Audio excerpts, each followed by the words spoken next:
Do you live in a world filled with corporate data? Are you plagued by siloed departments?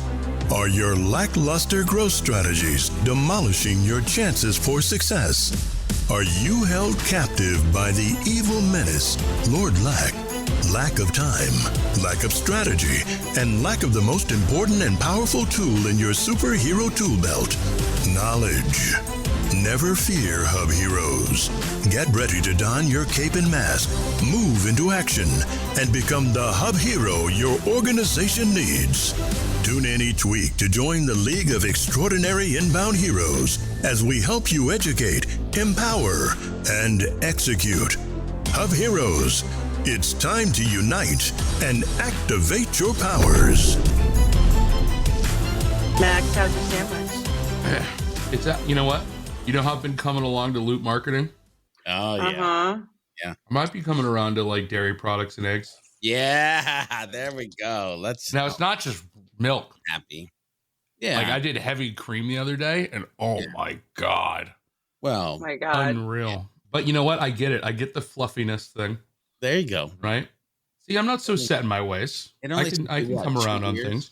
2 years, maybe. Do a little jalapeno and some cottage cheese. Ooh, Mm. ooh, wait. Want I to do a love little bit cottage of cheese. I want to do That a took me a ricotta while. scramble is what I want to do. Hold Oh, up. I've Wait. done that. It's so good. I Yeah. learned that from my grandma. The No. ricotta scramble's crazy. Mhm. George is broken. Are you saying cottage cheese in scrambled eggs? No, Actually, ricotta. yes. Oh, No, okay. ricotta, but Jalapeno. whoever just said cottage cheese and yeah. eggs, that is a thing. Yeah, cottage cheese. Quiet the noise, ladies and gentlemen. Chat. Did Yeah. you say cottage cheese in scrambled eggs? Yeah, It's great. Yeah. with some jalapenos How's diced. that any different from milk, George? Bro, wait. What do you? Is your No, milk, you mix is it your in, milk dude. curdled? Are you No, kidding me? you mix How it, is dude. milk- Eggs curdle, dude. Eggs curdle. Your scrambled eggs is a curdle, my guy. Oh. You know what? We'll all tailor our eggs to the way we want them. How Oh my God. Ooh. Like this was a Just, setup. you know, except listen, it wasn't. Chad's just out here trying to express himself. Okay. there Yeah. you go. Liz. And then I do want to amplify this message. Yeah. But have you expressed yourself yet and tailored yet? Listen, I'm going to Mm. measure the results of this bad boy once I hang up. Yeah. Who says Can't wait to marketers can't have evolve fun? these eggs later. Yeah, evolve. Okay, we're not evolving. We're tailoring, gentlemen, because we are back for our second episode about Tailor, Yeah. the second stage in loop marketing. And this is about using AI to make your interactions personal, Yeah. contextual, and relevant. If you are just joining us, sure, you can pick up with this episode. We're talking about the tools and tactics to execute the Tailor stage. But if you want more of a peek into the strategy, the what, the why, the deep dive into what makes the Tailor stage tick, hit up the last episode. But for now, let's get into it. Are we ready? Sure. Yeah. Yes? Yeah. No? I'm ready. Okay. I'm ready. So, Max, actually, I want to start with you again. So you said Oh. you're coming around again more and more to this loop marketing concept. And we've been watching you go through this journey of... Stages of grief. Is that what it was? Yeah. Visibly, yes. Are we at bargaining or denial? Where are we at? We're knocking on the door of acceptance. Oh, Really? Yeah. What's holding you back from full acceptance, bud? I don't know. It's still complex, I think. I don't like that I have to do a lot of legwork to explain it. I had to do less legwork to explain the inbound methodology, but I need to keep reminding myself that those things one's not replacing the other. Yeah. And marketing in an AI era is complex already, inherently. Yeah. Mhm. And I think I need to accept that maybe a strategy that gets people to understand it is also inherently going to be a little bit complex. Yeah. So it's interesting that your brain goes there, Max, because we come to loop marketing because of AI. But I actually think that also AI can help us with loop marketing. And what I mean by that is I literally have created a complete assistant that is a loop marketing assistant, meaning I have pumped everything that I can find on the internet had it done research and like created this brain around this entire concept. Which, by the way, if you're listening to this or viewing this and you're like, hey, I'd like access to something like that where I could start to ask it questions specific to my own loop marketing journey, then hit me up because I might be able to share it somehow, some way, or build it in a way that I can share it. Right now, it's like internal team only project. But man, we have these tools at our fingertips, right, to do this, to really understand it. And then once we really understand it, we'll be able to simplify the way that we actually talk about it, I think, moving forward. So it's kind of an AI on both sides of this conversation for me at this point. George, I actually want you to root our discussion before we get started today. And I'm actually going to switch things up and have you start with the one thing. What is the one thing from last week's conversation that you want people to keep in mind about Tailor as we go through the tactics? Oh, man, I guess I would say that it has to be. So sometimes I historically have seen people looking for the easy button, the template, let me clone this, which I love to clone me some stuff in HubSpot. But in this case, the one thing that I want them to be on their mind from last week and going into this week is this is all going to have to be customized to you, to your organization, to your HubSpot tools, to your personas, to your ICPs, to the way that you're going to express yourself, to the customer experience that you're thinking about creating. And that's where you're starting from. To like, there's no template, there's no cloning it, there's no easy button. Like, you're going to have to do the work to tailor it to your stuff. Love Can it. I like tag along on maybe that little one thing there real quick? Yeah. I just want to make sure that people are aware, like, you don't have to do that every time you go through the loop. That's the precursor to the first loop travel. And then every subsequent loop travel, you could maybe tweak some stuff if you wanted, if it didn't hit just right. But outside of that, like, every time you go down the loop next, you're starting with your content idea and then going through the loop, and it will help you kind of begin from that base of knowledge. But you got to start there. Yeah. Love it. Fabulous. All right, let's dig in.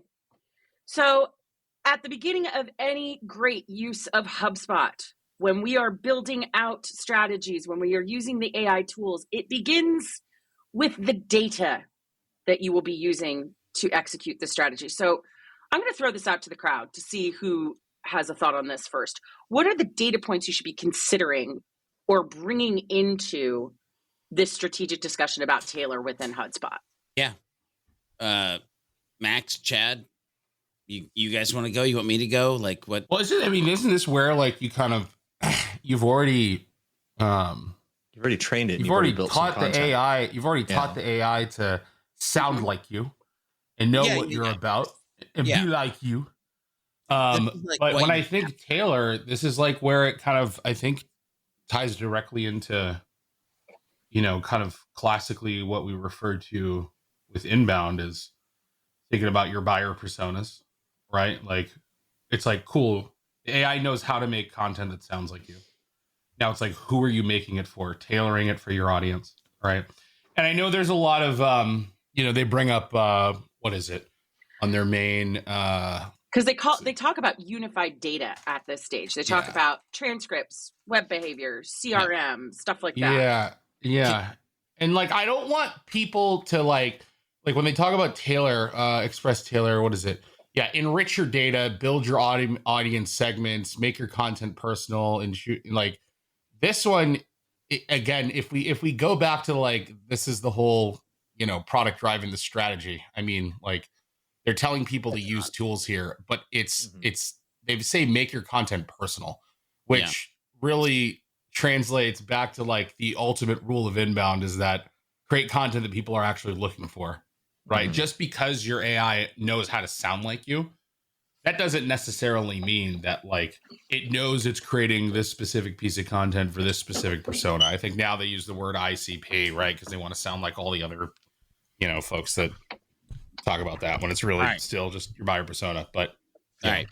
So Liz, the original question was data that matters, right? Mm-hmm. So like when I think of Tailor data points that matter, let's break it down into buckets. So who they are, and let's use some words that will resonate with HubSpot users: role, responsibility, company size, industry, buying team, end user, account tier, target account. Like I want you to start to think about the data that's collected in, because your brain, when I say some of these words, you might literally go to like the target account tool, but I'm literally just talking about like who they are and what data you capture around who they are. Some, by the way, could be custom from the things that I'm just throwing out here. Like I like to talk about second smart questions based on like the persona and stuff like that. Okay. The next group that I want you to think about is where they are. So what's their life cycle stage? What's their deal stage? Are they in some type of trial status, or do they have like a product plan? Are they new or versus returning visitor? Like where are they in this actual like journey that they're going to be part of with your organization? The next bucket that I think we need to think about is what they just did, because in this fast-paced world, one of the things that we can use AI for is to keep up. And HubSpot tools are getting really good at just keeping up. So think about high intent pages viewed, recency, frequency, things like that.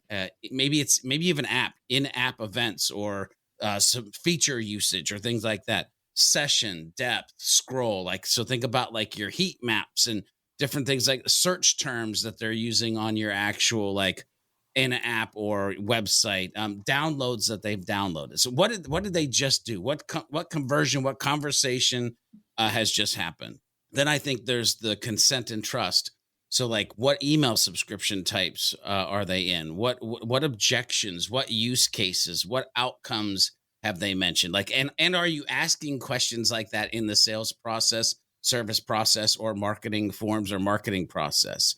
Like, these are value and risk is another bucket that you might think about. So lead scoring or fit, non-fit, pipeline influence or influence revenue, past revenue, future revenue, like unsubscribe, spams, like complaint history. Like these are like value and risk. And then signal quality checklists. Like, is this earned? Is this like, like these are like the major buckets. Hopefully you've had like a notepad as I was kind of writing those down, because this is why I said the first thing I said about you've got to tailor it to your organization, your data modeling, like your people. Because if you take those major buckets and you reverse engineer what HubSpot default property, by the way, take those major buckets, go to your AI assistant, tell it to know everything about HubSpot and ask it what HubSpot default properties fit in these buckets.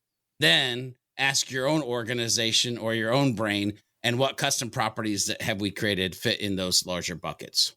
Like that's when I think about data, that's where our brain should go around the Tailor stage. I think that heavily assumes that you already have a huge number of contacts to do that kind of analysis on. No, it assumes that you would want to have this laid out before you even convert your first contact. Like that's the thing. Go ahead, I'll shut up. No, I kind of agree with you there. I mean, in the same way that I say this assumes that like you already have this like big database of people and all these data points and stuff that you can build these sort of like pre-built segments on, who it is that you're going to target. I can understand that.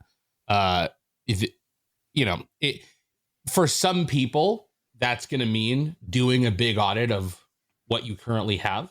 Yes. For smaller companies that haven't built up that large database or audience yet, I'm wondering what that looks like.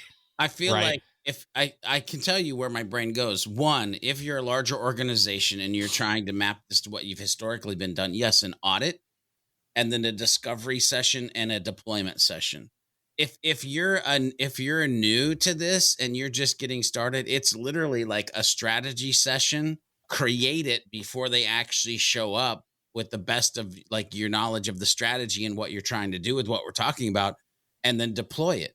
Because there's nothing wrong with having a segment of 1, which becomes a segment of 5, which becomes a segment of 5,000 because you had it in place as you were getting started. So many of us have had to almost do this for years where we're like working backwards from a big fat database. Right. Yeah. Right. And that's a big pain because then you're like, I have no clue what properties mean what about these humans. And I have to go validate the data that's already in there rather than I was planning on them to have landing spots from the beginning. I was planning to ask these questions. Yeah. I understood I needed to know this data. Right. Or at least this is what I thought. And I can change tact as I go. Evolve. Right? Yeah. We can evolve as we go, right? Yeah. We love good branding. Phenomenal. So I guess I mean, is this essentially so far as we're into Tailor? I mean, I hear everything we're saying, and then my brain's going, well, we're creating lists of people. No. Well, yeah, that's part of it is that. I mean, what am I missing? What am I missing there is what I'm trying to figure out. So that data falls into, and it's hard for me to talk about that data without my brain immediately going to some tools, which Liz hasn't asked the actual tool question yet. But that's next. All of those pieces of data that I listed in those major buckets end up being captured, created, or stored or leveraged by different HubSpot tools. Right. And segments is definitely a one of them, but it's not a list for everything, or that's not where it stops, is just with lists. Where does it go though? That's what I'm trying to figure out, because I'm trying to not put the cart before the horse here. Seems like a great time for that question you were hoping for, George, isn't it? Yeah. Yep. All right. So, George, we're going to just have you answer this one first. So, what is it that we need to understand? So we talked about the data that matters. Now let's talk about the tools that matter inside of HubSpot for Tailor. Are we dealing with the same tools that we're used to? Are these new things? What do we got going on? No, tools that you're used to. So the first thing that if you're, again, writing this down in a notebook, or if you're literally typing this into like your LLM of choice, ChatGPT, Perplexity, Gemini, whatever, I want you to list in your brain or to capture 4 things. 1, capture signals. 2, decide and route. 3, change the experience. And 4, measure and govern. Okay. And I'm going to take one of these at a time, give us time to talk about it, and then we'll move on to the second, third, and fourth one. So the first one, when we think about HubSpot tools and capturing signals, by the way, this is like context that you trust. How many of us have heard like people say, well, I can't trust HubSpot? That's been a historical issue because it's like garbage in, garbage out, right? So when we think about capture signals and we think about the tools, it's like CRM properties, default and custom properties. So contacts, companies, deals, tickets, projects, appointments, meetings now, by the way. The meetings beta, that it's an object and it's like custom properties and meetings. Oh my God. Anyway, so past that, segments. It's been great. Right? So active lists. I mean, I literally did I digress for a second, but I did a sync property, ideal sync property to meetings so that we could trigger something when somebody set a meeting and it hit that synced property that we could do some special stuff. And anyway, okay. So CRM properties and custom properties, active lists or segments, as we're now calling them, HubSpot's behavioral events, conversation intelligence, forms, Ops Hub data quality and custom code, and consent tools. Like those are the bucket of tools in HubSpot that go around this idea or strategy or philosophy of capturing signal and having data that you trust. So that's. Did you mention buyer intent? I did not mention buyer intent, but it probably should be in there. Buyer intent, if you haven't seen it, is wild. Like, I mean, that's a wild tool that they built. Like seeing companies hitting your website that might not even be in your CRM yet, and like all sorts of stuff. It's wild. Like, I mean, what they're doing with that, showing you signal. It's like they're giving you everything you need to make an engagement score. It's pretty wild. Yes. Yeah. Yeah. I was talking about 20 minutes ago on the Customer Platform podcast that we do every weekday. Literally to Casey and Chris about buyer intent and lead scoring and the kind of hand in hand relationship that is starting to occur.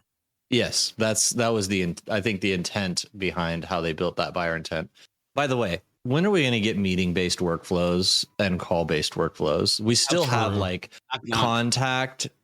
We have contact like activities, but if 3 people are related to one meeting-based workflow where a meeting is scheduled or booked, it fires the contact-based workflow 3 times, which sucks. Think it's coming now that the meeting object. I'll tell you when we're gonna get it before.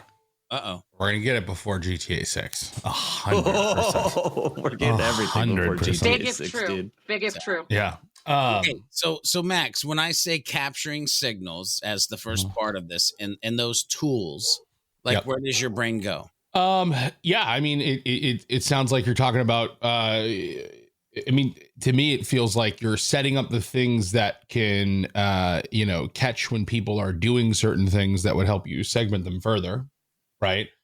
Do I think that helps you create a piece of content that solves for someone's goals and challenges? No. Well, right. Not all this is about content, though. Like, that's the thing. Loop marketing isn't a content strategy. Like, is content along for the ride? Yes. But loop marketing is not a content strategy. Loop marketing is something deeper that you're putting into place to help the content or help the organization get what it needs to get to. Like, yeah, we can't just say loop marketing is a content strategy. I feel like it definitely is. I wish everybody could have just seen that. That was beautiful. Yeah. I feel like it definitely is. Like, if it wasn't, why would we care about why would we be dedicating an entire stage to teach an AI how to talk like us? Right? Why would we be, like when we say tailor, what are we tailoring?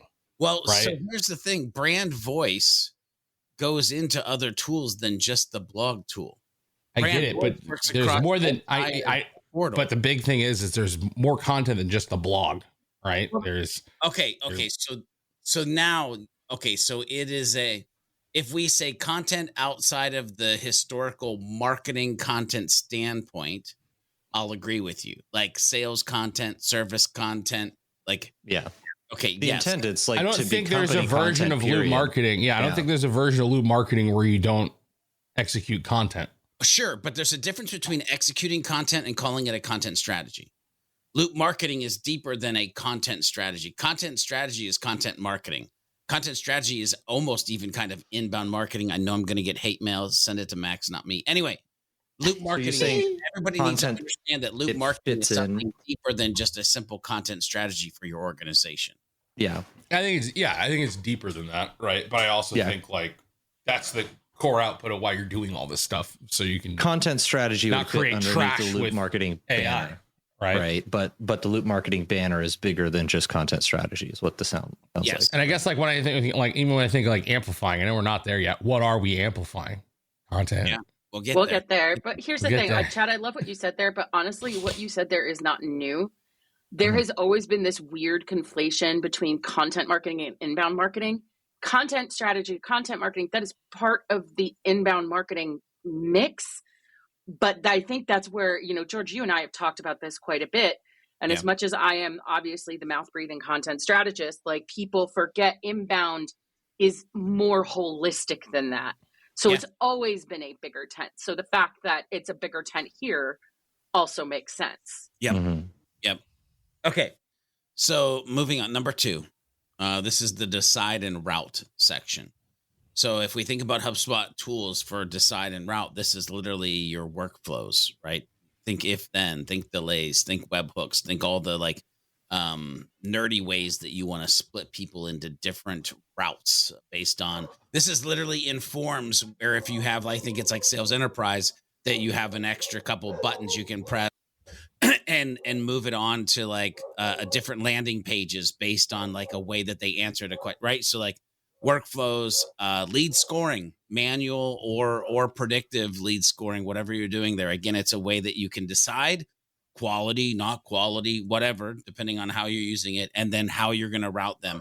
ABM tools, target accounts, buying roles, company tiers. This is all like, hey, who deciding who they are, what we're going to do with them, what direction they should go in, down to the nerdiness of like, I think about Chad when I think about this one, but like calculated and formula properties, right? thresholds, recency, frequency, like all of that is like, how do we decide based on the stuff that we've captured where we're going to route it to?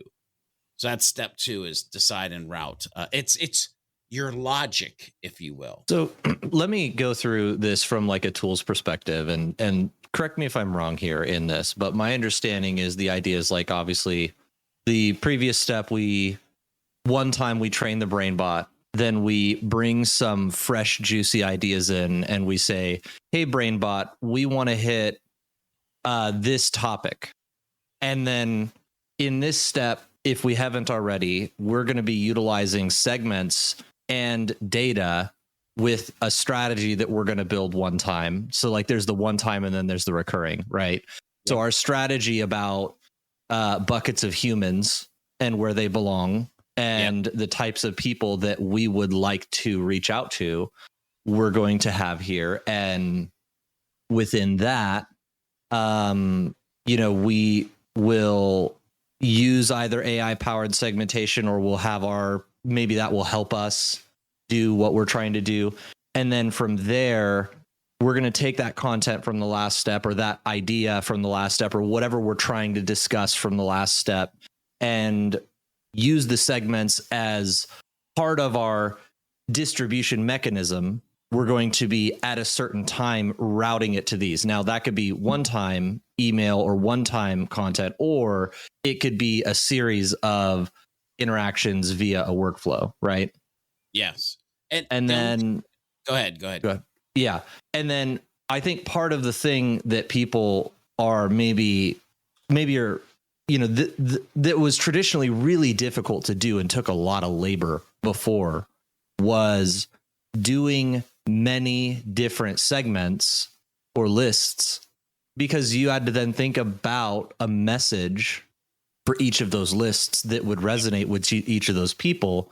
However, with personalization agent and AI powered email, hopefully that's where we can really have personalization at scale that really feels more than hi first name. And that's the intent about Tailor, right? Yes. And I think I would add like a little side piece to what you just added. So yes to everything that you added, but also that juicy idea or piece of content or strategy from before. It's also like capturing some of the new stuff. There's going to be, like back when I worked at Impulse Creative, we had this like full funnel idea where it was like 3 offers, awareness, consideration, decision, and we knew what we were going to capture along the way. Well, if you have something like that in play, your idea gets broken into 3 phases, which then you have 3 different areas to be able to capture, which then gives you the information to decide and route in the tools that we actually have been talking about. That's so I'd only add that piece into it. Max, how's your brain doing? That was my good question. It's doing good. Okay. It's doing good. When you say it's doing good, while you're rubbing your face as if it's a cry for help, you really sell that. No. This is not a cry for help from the conversation. It's a cry for help from a distraction I don't want to deal with right now. Oh, gotcha. Okay. Yeah, we're good. We're good. Phenomenal. We're good. Moving on. Let's go We're good. Just put out fires. It's okay. Just put out fires. Put out fires. I mean, as the director of product, that is what one does at a company, right? Word. It's not even a product fire. It's a fire I shouldn't have to deal with, but it's all good. Well, yeah. Those are my favorite fires. Life. Yeah. Chad, you usually cause those. Be honest here. Shots fired. No, he's spicy. What? Yeah. Okay. Yeah. It has been a while since we had Giga Chat, but let's move on. Yeah. I haven't had any fat beats recently, but thanks. Yeah. Yeah. Number product 3. Fires. Number 3. Let's go into it. So again, this is where I love all of it, but I love, this is like the experience. What does the buyer see? That's what I want you to think about, right? And how do you change the experience? How do you evolve the experience over time now that you literally have captured information, you've made decisions, and you're routing them through your system? Well, now it's tools like CMS, right? And more in lines, CMS smart rules. So think about pages, modules, like the the variants that you can create based on segments and life cycle and IP and all that good stuff. Think of the CTAs tool and like what call to actions do they see? And if you're A/B testing those, think about marketing emails and smart content in marketing emails. Think about personalization tokens. Think about customizable send times. Think about what Chad just said, where it's like AI actually writing the email for you.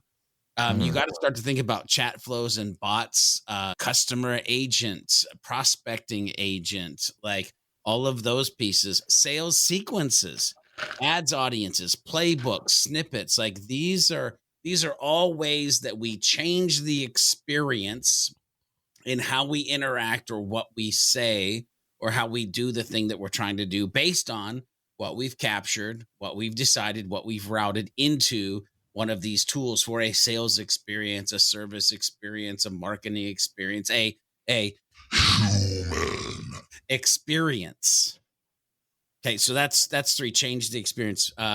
Where's your brains? What thoughts do you guys have?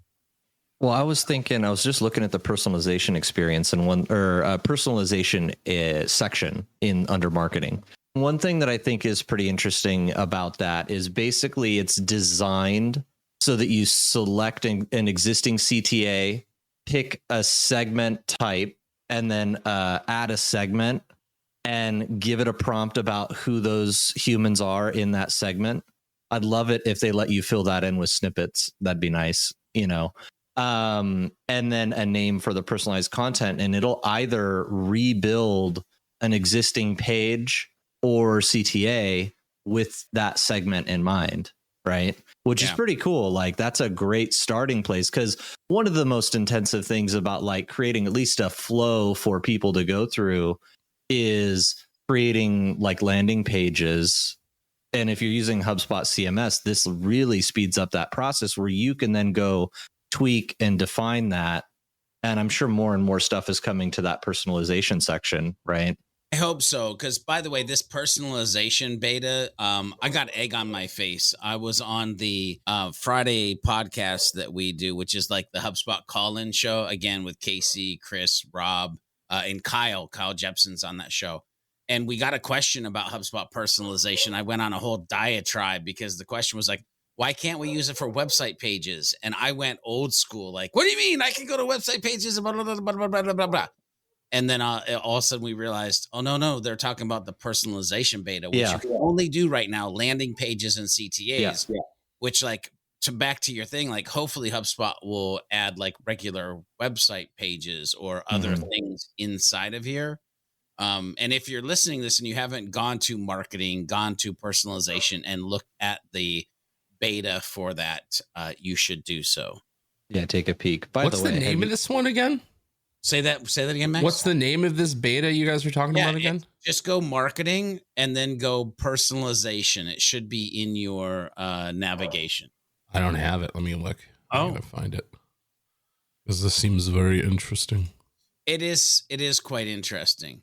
I mean, it's really cool to think about just coming in, and that's like the whole purpose of the first step, right? Is we're going to build this brain box, and then we're going to say, these are the humans and what they do. And now let's get a landing page stood up and we'll go from there. Right. Yeah. Really, really cool.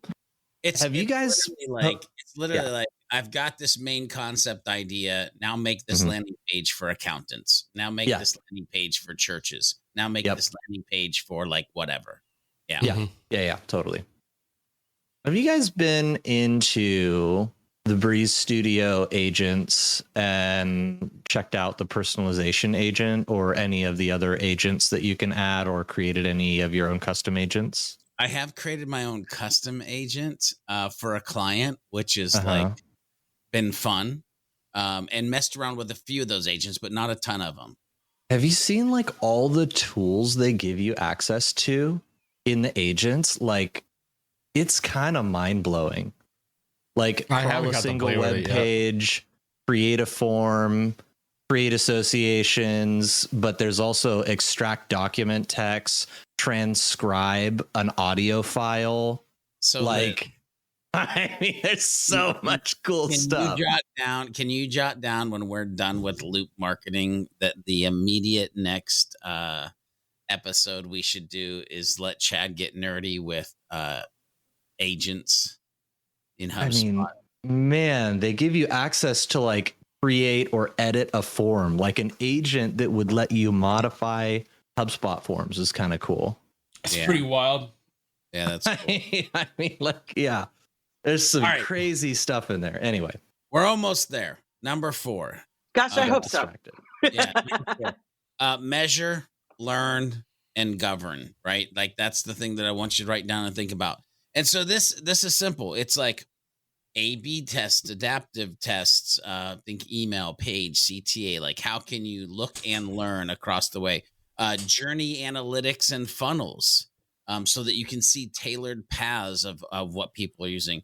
Attribution, conversion reports. I even go to campaigns or marketing studio, and like now you can kind of set those goals inside of your marketing studio campaigns, and you can see the anyway, I don't want to get dashboards, obviously. So like certain KPIs or segmented KPIs, activity logs, property history, which by the way, I love spending a good amount of time in like property history on certain properties that are important and seeing how it's changed over time for certain humans in certain organizations that we help. But what has been captured and how has it changed? What experience have they gone through and which one is actually optimized to the best results for conversations or what most mere mortal humans call conversions? Like that's what we need to start thinking when it comes to tools in HubSpot for that measure, learn, and then govern section. Love it. Well, guys, if you can believe it, we're almost at the end of our episode. Oh, my Lord. I know. We've talked about a lot of tools and stuff today. George, land the plane. You started with one thing. Let's end with one thing. What's the one thing you want people to remember from today's conversations with tools and Tailor? Actually, I'm going to flip this, and I'm going to ask Max, Chad, and Liz, what's the one thing that you heard today or thread that you would be like, oh, I kind of want to pull on that a little bit now that we've had this conversation? Well, I'm going to make it active. Oh, go. No, Liz, go ahead. Okay. Let's go. I'm actually going to go back to something that Max said earlier, because I think I've been in a similar boat that he has been in with loop marketing on the whole, which is that we're kind of dragging our feet a little bit. Took a little while to catch the vision. I still have some feelings about it, but I think it is particularly relevant to this conversation as we continue to think about the implementation of this playbook. And that is, this is not meant to replace the inbound methodology. It is meant to be a complement to it and an execution playbook, if you will, of how the inbound methodology gets done. And I think that's something that's really important to keep in mind as we keep going through these stages, that this is about just the execution of inbound has become more complex. Mm-hmm. Oh, yeah. And you can't just look to a methodology anymore. So anyway, that's mine. Yeah. The way that I'm kind of like framing I was about to say, I'm going to try to make it a commitment to be content brained about this when I look at it. Ooh, even though I still think a lot of this comes down to content. I try to like make the parallel of like, why was like inbound so good, like inbound marketing, specifically the marketing piece of it. Right. And the sort of leverage that strategy was giving a company was, you should be creating content because no one else really is, right? Like that was the kind of like big differentiator, right? I think the way that people should start to look at this is everyone's creating content in this AI generated world, or AI run world, right? But they're doing it in a really shitty way. So here's how you can do it well, right? In a way that stays human and personalized and effective, right?